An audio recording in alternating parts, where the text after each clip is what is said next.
Ohay gozaimasu minasan. Yasu may ulit. Ngayon may gala kami. Kasama ko yung mga senpai. Ewan ko saan kami pupunta pero bahala na. Ngayon lang makakagala ulit. Ang paganda.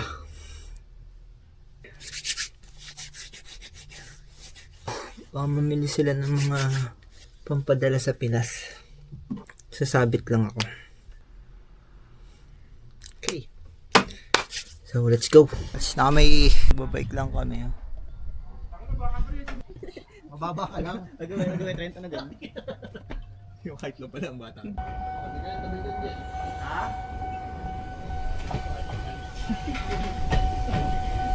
Hindi ka daw mag-aaral.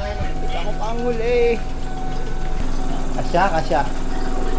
Dito kami sa loob ng train. Dito sa lugar namin sa Japan, pwede mong isakay ang bike sa train. Pag weekdays may oras siya, 9 AM to 3 PM lang. Pag weekends naman ay walang oras, kahit gabihin ay pwede sakay ang bike. 100 yen ang bayad per bike. At dahil Sabado ngayon, di kami mangangamba sa oras ng uwi, kahit nagabihin pa kami. Sa loob nga pala ng train ay may pwesto lang na pwede dun ang bike. Sa part na yan, pinasa dulo kami ng train. Dahil dyan lang pwede ang bike. Around 30 minutes din ang biyahe namin sa train. Bakit nga ba kami nagdala ng bike? Alalaman nyo mamaya.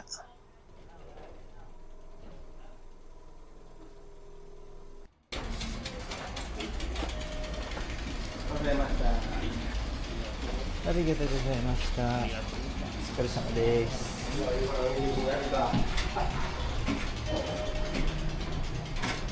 Mababa na kami ng train. Ngayon hindi ko alam kung saan kami papunta. Susundan ko lang yung mga senpai. Let's go.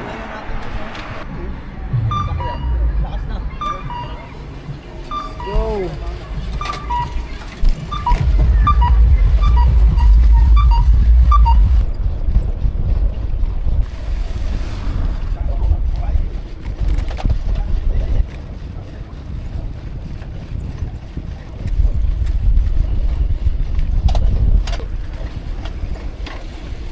Makakain pa nga pala kayo, ano?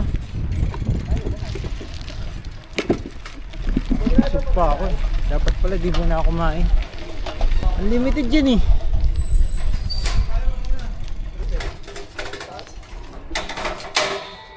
Kakain muna daw sila dito.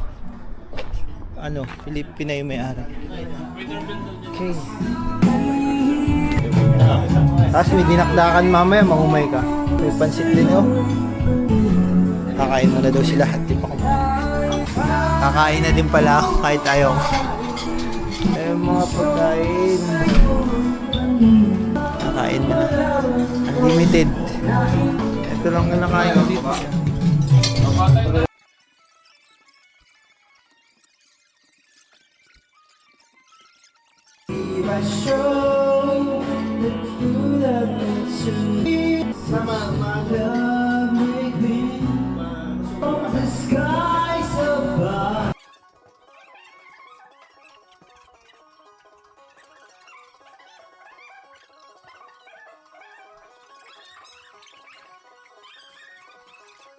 Nang kumain kami pala tapos.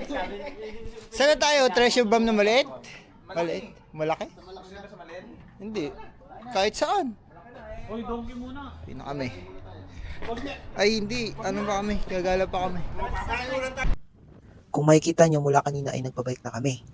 Yung mga kagaya naming mga trainee dito sa Japan, bike ang pangunahing gamit namin pang transpo dito. Wala kasing jeep or tricycle dito na pwedeng sakyan. May bus pero di naman siya dadaan sa mga pupuntahan naming lugar. May schedule din siya at di namin kabisado yun. Mabuti na nga lang at pwedeng isakay ang bike sa tren. Kaya kahit papano ay may sasakyan kami pag nagagala. Sa Tahara, Aichi nga pala kami nakabase dito sa Japan. Minsan pag day off namin at gustong gumala, ay pumupunta kami dito sa Toyohashi, Aichi. Dito kasi ang maraming pwedeng puntahan, pero magkakalayo lang talaga ang mga pwedeng puntahan dito. Kaya kailangan naming magdala ng bike. 20 to 30 minutes from one place to another. No choice. Ginusto namin gumala eh. Kaya tiis na lang. Kung mapapansin nyo, marami kaming overpass na dinaanan. Bawal kasi dito ang patawid-tawid sa kalsada. Uhulihin ka talaga. Ganon sila kahigpit dito. Di ko din pala alam kung saan kami pupunta nung mga panahon na to. Naka-Google Map lang ang mga kasama ko. Sumusunod lang ako sa kanila. Buti na lang. At winter na. Kaya hindi kami pinagpapawisan kahit sobrang layo mga pinupuntahan namin. Pero kung hindi kami nagdala ng bike, ay sobrang layo talaga ng lalakarin namin dito. May 1 oras siguro kaming maglalakad papunta sa una naming destinasyon. Buti na lang talaga may bike kami. andito na kami ngayon sa Treasure Bomb. Treasure Bomb.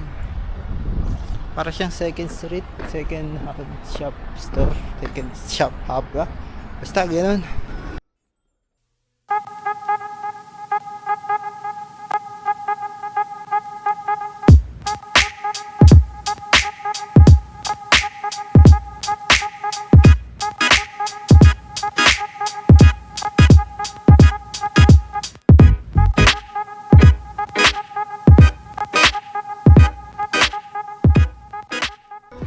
Tingin-tingin lang. Wala akong pambili at wala din akong hilig sa ganun.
Punta din tayo sa taas.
ganyan ako sa kapato pero di ko naman siya yung binili lang sa amo namin.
Dito naman tayo ngayon sa mga sapatos.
Aba! Nakabasket ka agad ah. Yan. Lamp. Sino? Lamp. Ano? Puro lamp? Kanino to ship? Badoy tingnan. Tapos nangyari. Badoy kasi may Ito isa. Lamp din? bibigay ko sa kapatid ko. Sa anak ko. Hindi bagay.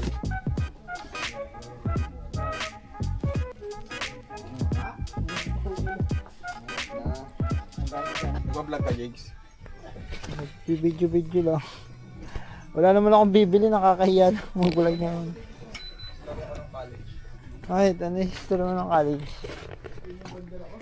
Alam mo yung Pacific? Oh, Pacific. May tindahan to ng mga Nike ganito sa sapatos. Oh. Naka-display to nung college ako. Ganyan. Katitig lang ako, hindi ko makayang bilhin. Ngayon. Ngayon ayoko na siyang bilhin kasi pambili ako. Bakit? Mura oh. Hindi ko na siya gusto eh. Noong time na yun, gustong gusto ko yun. Sabagay, bagong lapas eh, no? Ang bagong lapas eh. Ngayon, kahit kaya mo na, no? Ayoko na. Sana all mayaman na. Ito.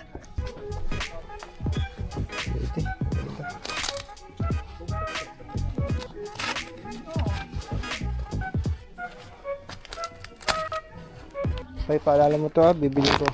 Mga gagano, kasama pa yung hangero. Sige. Pwede ata to ha. Oh. Oo, pwede yan. Pang Fuji. No. Maraming dagayan. Oo, wala siya sa aming hanger. Yun nga eh. Nakakahiya eh. Tagalin ko na. Tayo nabili yung mga kasama ko kung wala pa. Ay meron. Ito. Itong bag. Bibilin ko. Maraming lagayan ng ano. Accessories. Yes!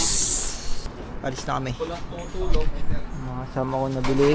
Nabili nun. Suot na agad eh. Saka na ito, wag lang. Tapos, sibat na. Let's go. At ayun na nga, ang dami kong nakitang action figure pero wala akong binili. Ang mamahal naman kasi, saka wala akong hilig doon. May action figure ako dito sa apartment pero bigay lang ng amo namin. Yung iba ay napanalunan ko lang sa claw machine. At pagkatapos nga namin sa treasure bomb, ay nagbike naman kami ng pagkalayo-layo papuntang Uniqlo. Pero di ko na sinami sa video at wala din naman akong nabili. Dinas forward ko na papuntang Dongke kasi doon talaga ang pinakaunang plano namin at mamimili yung mga senpai at ako ng mga pampadala sa Pinas. Fast forward din ang nangyari at medyo pagod na ako at di ako makapag-focus sa video.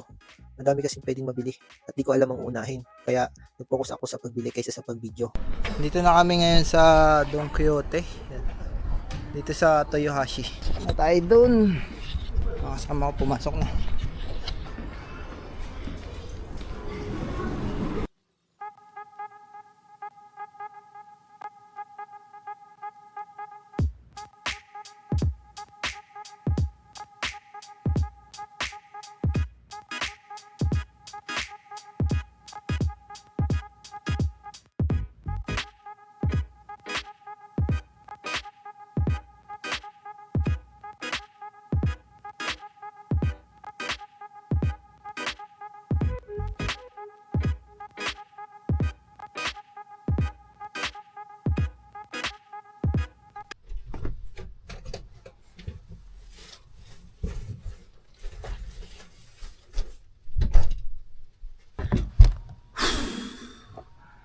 Nakauwi na kami.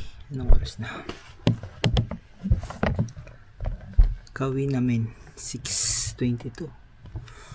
Wala namin nakakapagod. Dami ko pang gagawin. So, ayun na yung napamili ko kanina. Kapag gala din, ayun lang yung binili ko. Wala nang iba. Saka yung bag. Dito na lang siguro tong video na to. At pagod na ako. Marami pa akong gagawin. Maglilinis pa ako ng kwarto. Hanggang sa susunod na lang na. Paalam ulit. Salamat sa panonood.